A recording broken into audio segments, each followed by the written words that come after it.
Come in. Welcome. I'm E.G. Marshall. Social scientists have been arguing for years over the troublesome question as to which is the more important influence on a child, heredity or environment. Then the argument was further complicated by Sigmund Freud with the injection of the subconscious as the key factor in human behavior. I'm not here to offer any solution, but to tell you a tale of heredity and a wild love blighted by a strange and fearsome curse. You say you love me, Marla. With all my heart. Well, then tell me why you won't come away with me. Because in this life, I must walk alone. What is that? Perhaps a sign. A sign? It sounded almost human, or like an animal. I must go. Not until you tell me. Let me go. I beg of you. Let me go before you hear worse.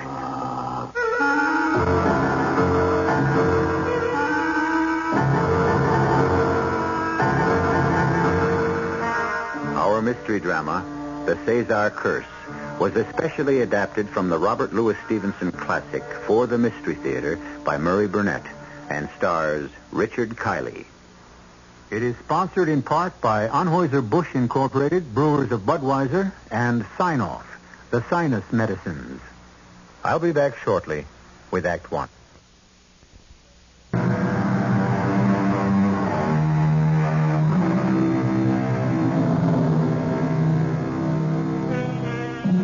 We all know that there is no such thing as a curse transmitted from one generation to the next, which calls down evil upon all the descendants of the cursed family.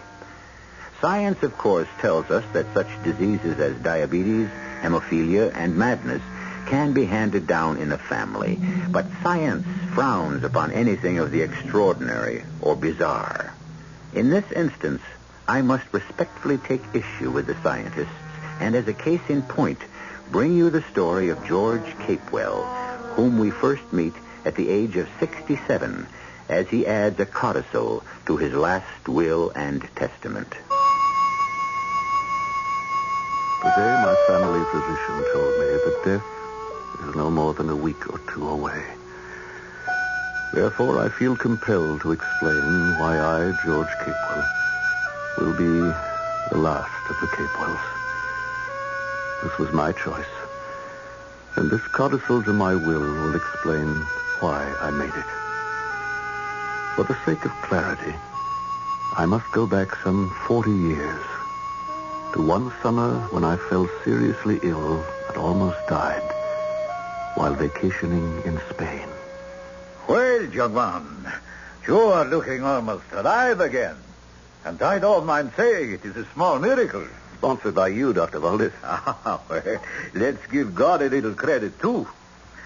And now, to complete the cure, I insist that you have a few weeks of absolute rest and good fresh air. Well, if you're talking about one of those sanatoriums, forget it. The place I have in mind is as completely unlike a sanatorium as you can imagine. It is a residencia, the estate of a very old and proud family who have fallen upon hard times and are willing to take an American as a paying guest with one proviso. Which is? That you remain a stranger. You are not permitted the smallest intimacy. And so it came about that I found myself in an ancient, dilapidated horse-drawn carriage, driven by a young man whose appearance excited both attraction and repulsion. Lithe and well-built, with large, brilliant yellow eyes, good aquiline features, he was also so extremely hairy that one instinctively drew back from him. Do we have much farther to travel, Felipe? Over 2 bridges and past the top of the mountain, senor. Get on, move! There's no need to whip the horse. I'm in no hurry. Sometimes he grows lazy. Besides, there is the bad place. We come to it shortly. Bad place? On this road? Oh, yes, senor. The first bridge. You can begin to hear it. The bridge is under repair? No, senor. The bridge is... Well, then why is it a bad place? Because makes me afraid. What is there to be afraid of? The noise, senor. The noise. There. It is better now. Such a noise won't hurt you, Felipe. It's just the sound of the water. So my sister tells me, senor, but still I am afraid. With that answer, I realized that there was a child's mind in that body. And from that time on, I regarded Felipe with indulgence and even a sort of liking as I listened to his innocent prattling until we drew up before a great, arched Moorish doorway secured by iron-studded gate. We arrived, senor. We are home. You can descend from the carriage now, please. Through this gate, senor. Please. This is the courtyard, senor. It is very beautiful by day. And now, senor, if you please, up these stairs. Carefully. Oh, thank you, Felipe. I don't suppose we could have more light. Alas, senor, we have no electric. Only the candles. We are here, senor. Your room. But how pleasant. How really pleasant. And a table laid for supper. That's very thoughtful. Yes, senor. It is a fine room. A very fine room. In daylight, what can I see from these windows? The courtyard, senor. And some of the countryside. It is very fine. And the fireplace, too. The fire is good. It melts out the pleasure from your bones. I suppose that's one way of putting it. Those animal skins on the wall, they come from... I do not know. They have been here always. But look at the bed. See the fine sheets. How soft and smooth. Smooth. Be careful with that candle. You'll set the place on fire. Here, let me have it. So smooth. So smooth. It looks like a fine wine you have here on the table. It's from a nearby vineyard. Will you join me in a glass? Oh, no, not that. That is for you. I hate it. Very well. But then, Felipe, I would like to make this first glass of wine in this residencia a toast to your hospitality and to your mother, the senora. Gracias, senor. Which reminds me, when shall I have the pleasure of conveying my respects and thanks to your mother? Never. No, never. Good night, senor.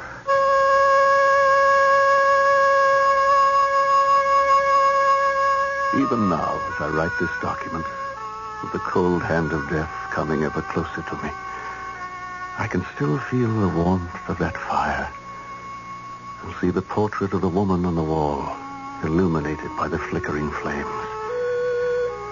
For 10 days I gained in strength, saw no one but Felipe, and for 10 nights fell asleep with the face of that portrait looking down on me.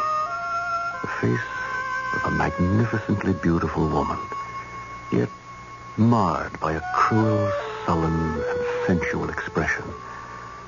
I was struck by the strong resemblance to Felipe, and one morning as he served me my breakfast...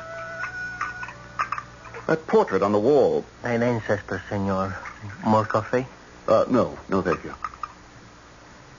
Who is that crossing the courtyard? The padre.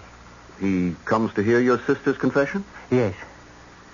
He's been doing that for some time, for many years? Many years. Well, then he would know who the woman in the portrait is. I could ask him. You are not to ask questions. You are not. I have been told. Well, who told you? Your mother, the senora? You will be punished. You will see. You will be punished. And it will not be because of me or anything I have done. It will not be my fault.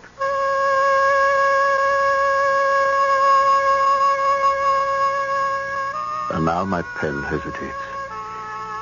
Even today, 40 years later, I feel ashamed. I justified my action by telling myself that I was entitled to pierce the veil of mystery that surrounded this strange household. What I refused to admit was the spell the woman in the portrait had cast upon me. Day after day, the double knowledge of her wickedness and my weakness grew clearer. So, shamefully I confess, I set out to find Felipe, to continue questioning that childlike mind. I knew I would find him in the woods, but I didn't know I'd be horrified by my discovery. Felipe, let that squirrel go. Let it go, I said. Yes, senor. I am sorry. Sorry? What kind of person are you? A little while ago, you pretended to be upset because I didn't like your coffee, and now I find you torturing a poor, dumb animal. You're the one who deserves to be tortured. I'm going to tell your mother I don't want to see you again. You're not to serve me, you understand? Please, senor, please. I go upon my knees to you. Forgive and bear with me, senor. I try so hard. Forgive me, please. Only if you promise never to do anything like this again. Oh, I promise, senor. I promise. Thank you, senor. I promise. I swear, senor. Felipe! Felipe, come back. Come back here. I want to talk to you.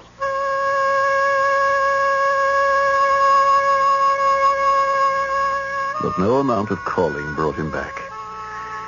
I returned to the house, and as I walked slowly across the courtyard, I first saw my hostess. She was seated on an animal skin, leaning against a pillar, sunning herself. She was an elegant, sumptuous figure, and although she must have heard my footsteps, she seemed unconscious of my presence. Good day, Senora... Cezar. May I join you? If you wish. You know who I am? A guest. I should have presented myself to you before, but your son told me you are unavailable. You may sit here if you stay out of my sun. You like the sun? It warms me, and I like warmth. I really wanted to talk to you about the woman in the portrait in my room. Portrait? Yes, the painting. Surely you know it. Felipe told me she was one of the family. She fascinates me. Who was she? I think she was my mother. You think? Well, don't you know who... I beg your pardon. You look so much like the woman in the portrait. Your mother, I think you said. I really would like to know something about her. The sun is going behind the clouds. I am afraid the black wind is coming, and we shall all suffer from it. I must bid you adios.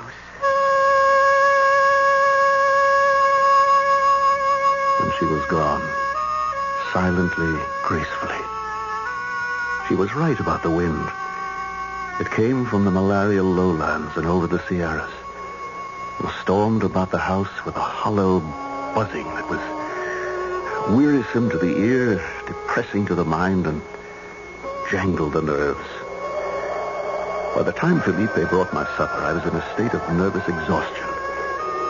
Felipe also was in a state of nerves, his yellow eyes burning in his face like two candles, his hand shaking so that the silver clattered against the plates. For heaven's sake, stop that noise. Sorry, senor. It's the black wind. It pulls and pulls at you, telling you must do something. But you don't know what it is you must do. Your mother?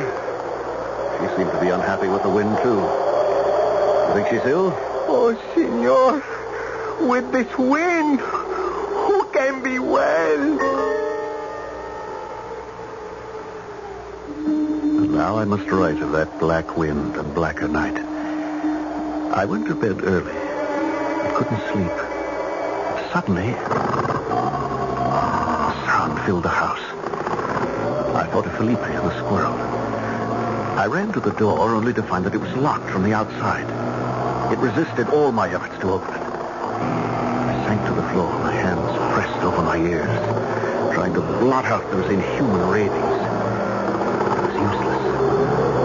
The last thing I heard before losing consciousness was those ravings from hell.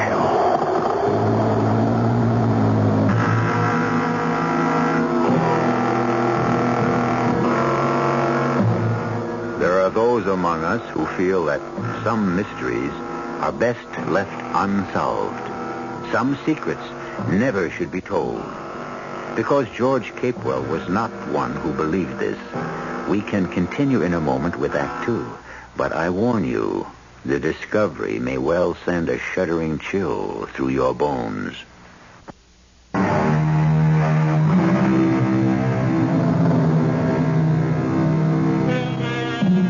Everyone within the range of my voice has experienced some evidence of love's blindness.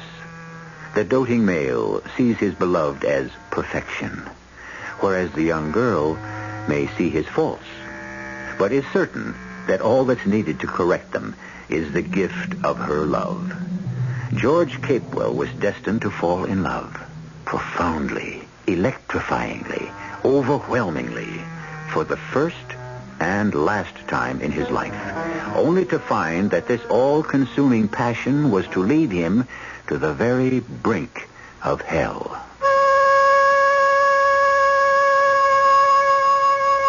I must continue with this writing, so you will know why I leave this earth with no child to carry on the name of Capewell. Even though the writing brings back all the anguish and terror of those days more than 40 years ago. When I awoke on the floor the morning after the terrible night of the Black Wind, the sun was shining, and the cheerful Felipe appeared with my breakfast. Good morning, senor.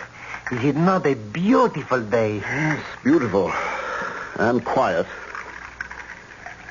Well, that'll be enough coffee for the moment. Yes, senor. What were those dreadful cries I heard last night? The wind, senor? Now, you know that's not true. And I mean to have the truth. Was it some animal you were torturing? No, senor. I swear it was not. I promised you, senor. And Felipe keeps his promise. Give me your hand, Felipe. Yes, senor. This is the hand that tortured that poor squirrel. But, senor, I swore to you... No use to struggle, Felipe. I'm stronger than you are. And unless I'm mistaken, this is the hand that locked my door last night. Senor, please let go of my hand. I am a stranger, Felipe, but I'm also a guest. And I will not be locked in my room like a criminal. Now, you understand? Yes, senor. Yes. Thank you. I understand. Now, how is it I never see your sister? Does she have some reason for avoiding me? My sister is a good girl. It is she that keeps me up, senor.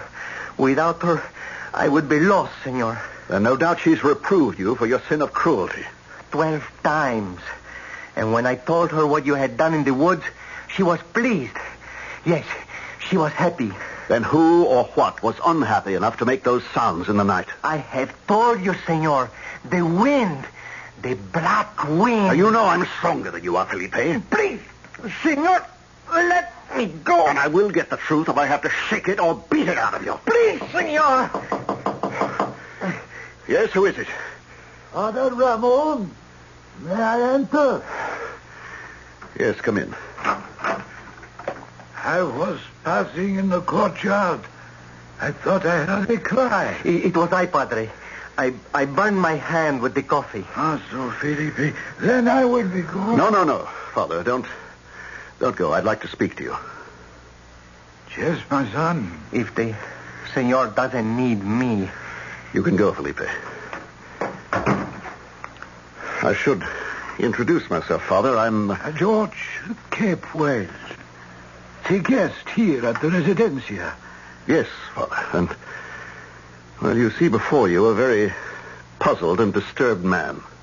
Is there some way I can help? I hope so, Father. Do you know the woman in this portrait on the wall? Ah, yes. That is the likeness of Marla Cezar. Well, I was hoping that you could tell me something about her. She was the great-grandmother of the present daughter of the house, who's named after her. But why are you concerned with the painting? Well, because of the beauty of the woman, because of the resemblance of the present Senora Cezar to this woman, and, well, because, Father, the woman in the portrait has cast a dark shadow on my mind. I know that you came here to regain your health after a severe illness. Perhaps there are still some traces of fever that linger. No fever in the world could make me hear the cries I heard last night, Father. They sounded like the bestial screams of a soul in hell. And you think they came from the portrait? The whole atmosphere of this residencia is strange. I've never seen the daughter of the house, and That is how it should be. Now, if you will forgive me, I should be with her now. I don't like to keep her waiting. You're telling me to close my eyes and ears to everything that goes on and not interfere? I am only reminding you that you are a guest, and you should remain a guest. Nothing more. Sleep came to me early, and dreams filled the night. I tossed and turned as the dreams became more and more vivid. And then I remember waking to see that somehow the beautiful face had left its frame and was bending over me. Only the face was younger than in the portrait and softer, with great eyes that looked deep into mine. I tossed off the bedclothes and struck a match to light a candle. Where are you? Come back, please. I know you are here. Come back. I won't harm you. But there was only silence and the cruel eyes of the portrait looking down at me. I sat up the rest of the night, and it was the next day when I came face to face with Marla Cezar as she stood in her doorway after saying farewell to Father Ramon. Once again I looked into those marvelous eyes, and then she turned quickly and closed the door. I rapped sharply. Senorita, please open the door. Senor, it is useless. What is useless? That we should talk. But we must. We cannot. Cannot? What will stop us? I will. I know that what you're thinking is impossible. Then you know what I'm thinking. Of course. And you'll turn your back on me? And my love? I have no choice. Nonsense. Everyone has a choice. Except me. Why do you say that? I know. Believe me. I know. All right, tell me why. Please, senor. It is not permitted to love me. Who will not permit it? I will not.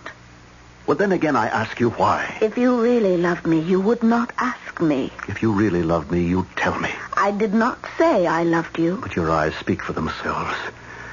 You knew we loved from the moment our eyes first met. Are you not ashamed? Of my love for you? No, never. Of breaking the rules under which you came to be a guest in this house? Of using your worldly wisdom to make me betray myself and my family? Are these not shameful, senor? I only know that I love you and you love me. And between two people who love, there must be trust. And between us, senor, I tell you there can be nothing but a closed door.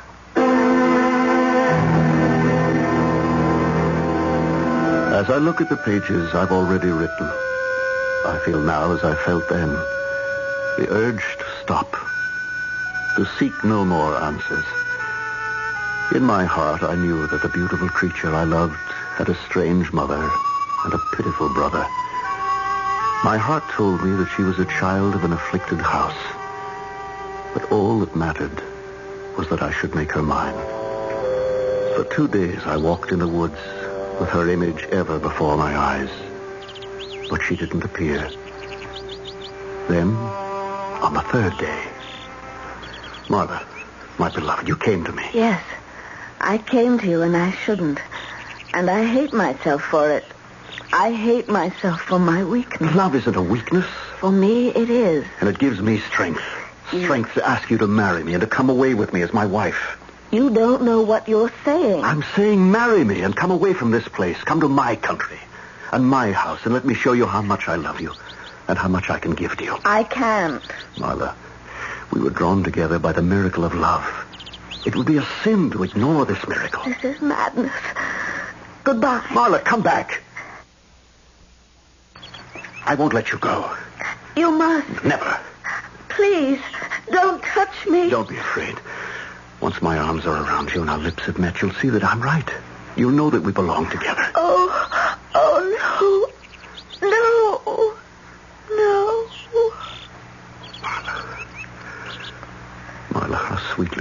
sounds on my lips.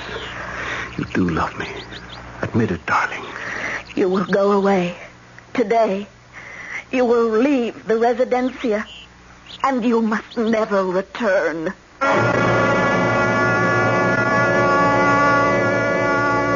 Fatalists believe that the threads of our lives are woven for us long before we embark on life's journey, and that it's useless to struggle against our destinies. But for centuries, the stuff of drama has been fashioned from a man's refusal to accept the inevitable, to fight on, no matter what the odds. George Capewell chose to fight, and we'll be back with the terrifying results of that decision in a few moments.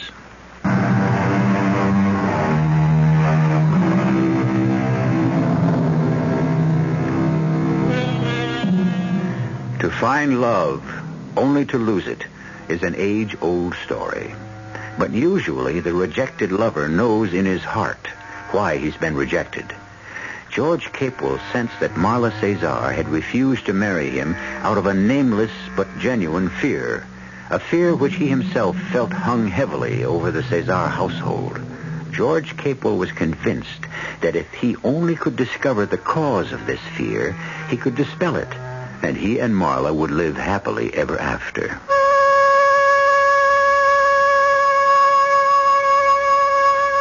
As my life and this last will and testament draw near to a close, it becomes ever more difficult for me to find words adequate to describe the anguish and terror I felt more than 40 years ago in the remote and fear-ridden Cezar residencia. I remember crossing the courtyard on my way to my room, trying to dam the raging torrent of my thoughts and seeing the sensuous figure of Senora Cezar dozing contentedly in a favorite spot in the sun. Senora. Hmm? Senora, I'm sorry to disturb you, but I must talk with you. Must? Why? Your daughter has asked me to leave your house. Why'd you come to me? I want to know if you want me to go also. You have done nothing to annoy me. What did you do to annoy her? I fell in love with her and asked her to marry me. Mala's a very pretty girl. Very pretty. I know she loves me, and yet she asked me to leave. She has some reason for wanting me to go away, and, well, it occurred to me that maybe the reason concerns you. I took care of Marla when she needed me. Now she's a grown woman. She can do as she pleases. What was it that made those hellish sounds the other night? Sounds? What sounds? Well, surely you must remember it. It was the night of the black wind, and the cries and the screams of pain came from the throat of some animal or some human that was undergoing torment. They shook the house. I heard nothing, but then I sleep very soundly.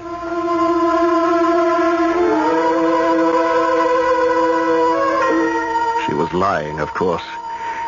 I reached my room in a black rage and found a note in Marla's handwriting. I took it to the window to read. The words are seared into my brain. It read, "If you have any feeling for me, any love for Marla, go from here today. I beg of you, go." Almost insane with rage, I slammed my fist through the window. The pain and the blood flowing from my arm brought me partially to my senses. I tried to stem the flow of blood, but the cut was too deep. Through the shattered window, I saw the senora. I ran down the stairs to the courtyard and approached her, holding out my arm. Senora, as you can see, I've cut myself rather badly. Could you help me stop the bleeding? Senora, what are you doing? Senora! For God's sake, stop me! Get out of his arms! Get her hair! Pull for the love of God!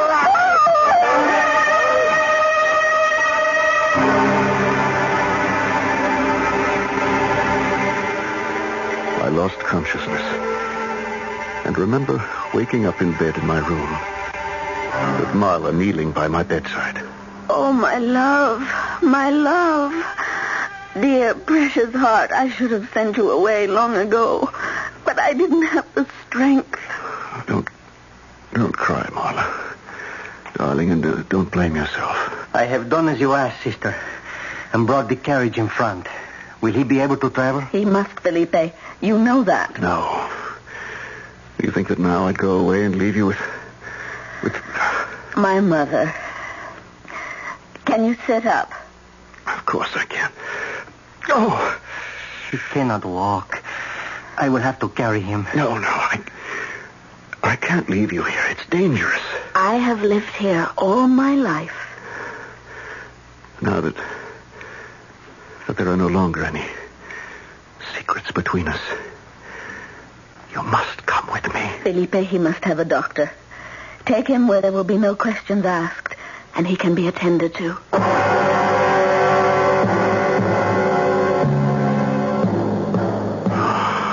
Where am I?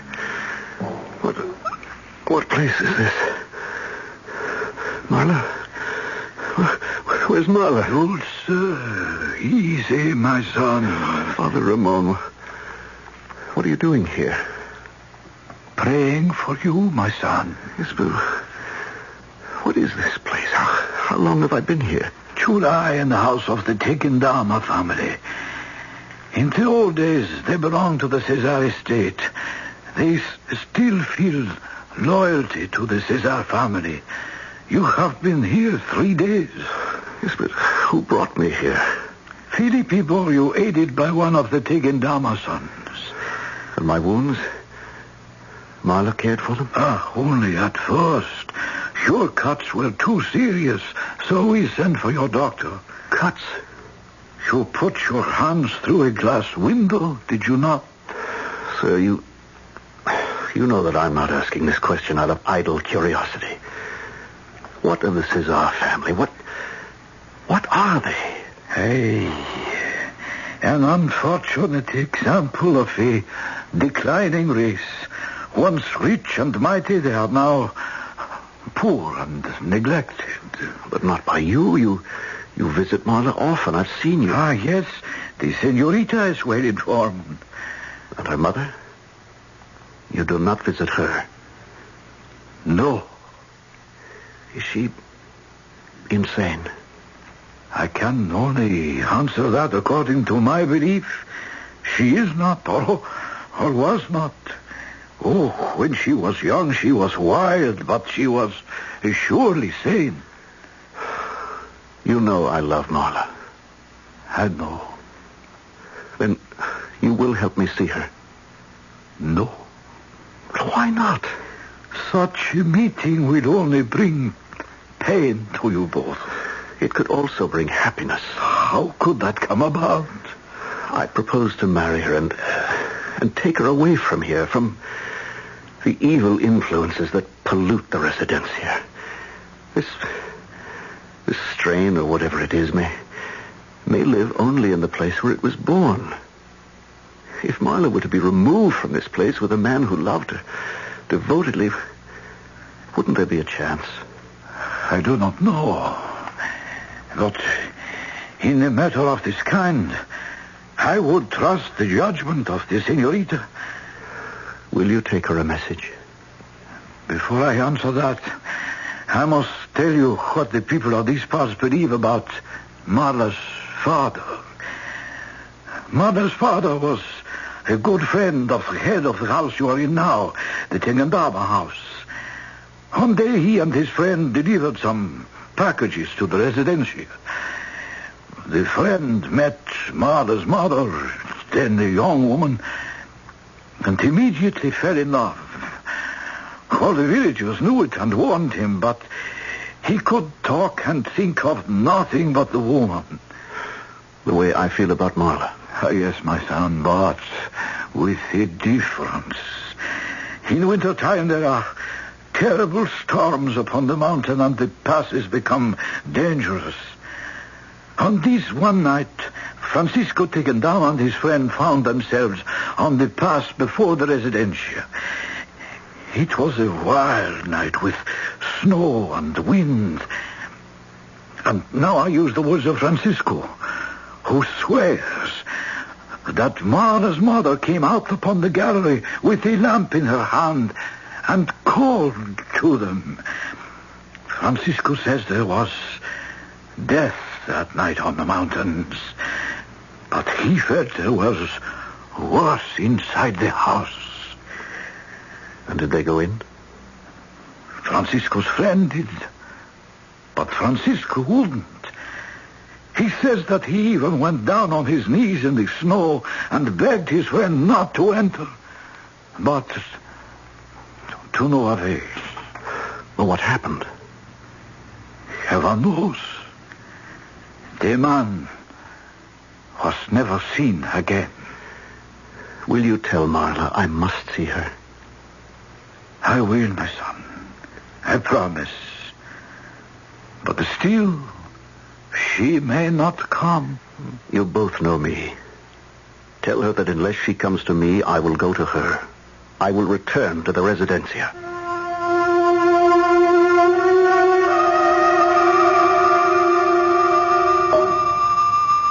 It was wrong of you to send me that message with Father Ramon. I wanted to see you to tell you that nothing matters. If you will not go away with me, I will stay here with you. I ask nothing. I love you. Dearest, I know you love me, but listen. I wish with all my heart that I did not have to tell you these things. I prayed, oh, how I prayed that you would leave without seeing me or asking for me. But my prayers were not answered. I must teach you to see me for what I am, for what I may become. Not you, Marla. I know your beauty not from your face, but from your soul. Give me your hand. There. I place it against my heart. You feel the very beat of life. It only moves for you. It is yours. But then why are you... But it is mine. Think how affected you were by the portrait that hung in your bedroom. You remember that painting? Yes, every line, every feature. The woman who sat for it died years ago, and she did evil in her lifetime. Now recall the painting and look closely at me. And what do you see? I see the beautiful girl I love. But you also see that my eyes and my hair, the lines of my body, they're exactly the same as the portrait. But the mouth is different. Your lovely mouth reveals only sweetness. The mouth in the portrait showed cruelty. Forget your family and be my wife. You ask me to forget my family. Can't you see that no gesture I make, no tone in my voice, nor any glance from my eyes is wholly mine? Yours and yours alone. It's you I love. You think I can escape my heritage? Of course. And I tell you, my love, that the hands of the dead are in my bosom. They move me. They guide me. Marla, I love you and not shadows from the past. Shadows? Shadows bearing the weight of centuries. 800 years ago, my fathers ruled all of this province. They were wise, cunning, and cruel. Their flags led in war. The king called them cousin. But in what you tell me, there's nothing of which to be ashamed, nothing to fear. There came the change. My ancestors began to go down. Their minds fell asleep. Their passions awoke in gusts. Beauty was still handed down, but no longer guided by humanity. The seed passed on. It was wrapped in flesh. The flesh covered the bones, but they were the bones and the flesh of brutes. And their mind was as the mind of flies. Oh, you've lived too long with this. Too long in that house. Too long with the portraits and the books I saw in your study. You also saw Felipe and my mother. So you have seen for yourself how the wheel has gone backward with my doomed race. But you overlook one thing, me. My heritage, my blood, my ancestors. I feel to be strong enough to... And if they don't? You ask me to hand down this cursed vessel of humanity, charge it with fresh life as with fresh poison. Never. I ask you to love me. I already do. And that's why we shall never meet again. Even now, the people in this village are beginning to speak of your love for me, and they will not have it. Every day that you linger here increases your peril. I'm not afraid. I have given my vow. My vow that my race shall walk the earth no more. I shall be the last. I must go. Wait, Marla, please. You heard, and you know. I must go swiftly. Remember me as the woman who sent you away and yet would have longed to keep you forever. The girl who had no dearer hope than to forget you, and no greater fear than to be forgotten. Marla. Marla. Come back.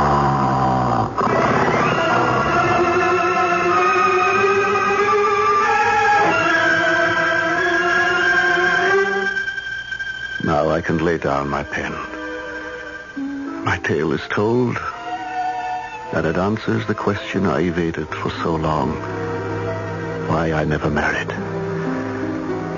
Whether what I've written here is believed or disbelieved is of no importance. What is important is that I proved one fear of my beloved Marla to be groundless. Her fear that she would be forgotten.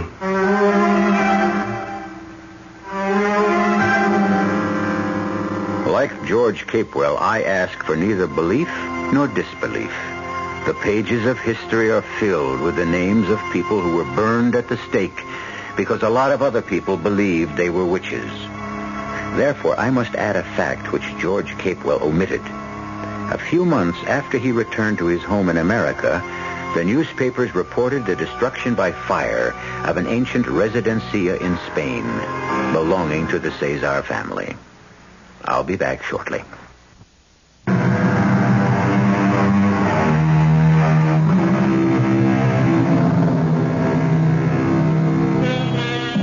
It is widely believed that love conquers all.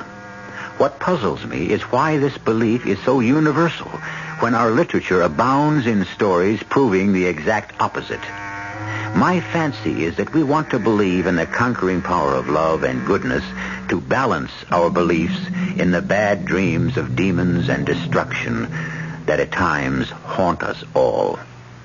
Our cast included Richard Kiley, Roberta Maxwell, Ann Petoniak, Bob Caliban, and Ian Martin. The entire production was under the direction of Himan Brown. And now, a preview of our next tale. Jones. Is that his real name? That's what he told me. I think he said Jones. Don't you know? Oh, it's none of my business. He says his name is Jones. As far as I'm concerned, his name is Jones. Well, tell you Jones to stop staring at me. No, I don't think he's staring at you, Mr. Maitland. Look, what if he is? It don't mean nothing. That's what you think. He's getting up. Occasional beer is all he drinks. He's coming over here. Now, Mr. Maitland, come on. He thinks he's going to start anything. He wouldn't do that. Well, how do you know? You don't even know him. Excuse me. Mr. Jones. Get him away from me. I was wondering if you'd care Get to him away. have a drink. No, Mr. Jones, You come on. dirty little punk. I just wanted Don't tell me. I know what you want. I know all about you. Please. Disgusting. Let go of me. Oh, Mr. Maitland, come on. Come on, break it up. I want to kill you. Please. You don't deserve to live. Radio Mystery Theater was sponsored in part by Sign-Off, the sinus medicines, and Anheuser-Busch Incorporated, brewers of Budweiser. This is E.G. Marshall inviting you to return to our Mystery Theater for another adventure in the macabre. Until next time, pleasant dreams.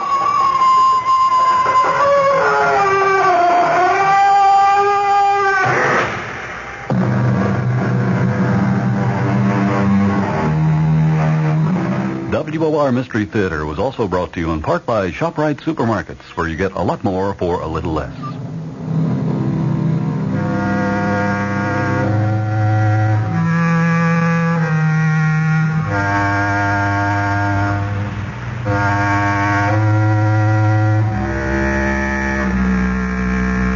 The preceding program was furnished by CBS Radio.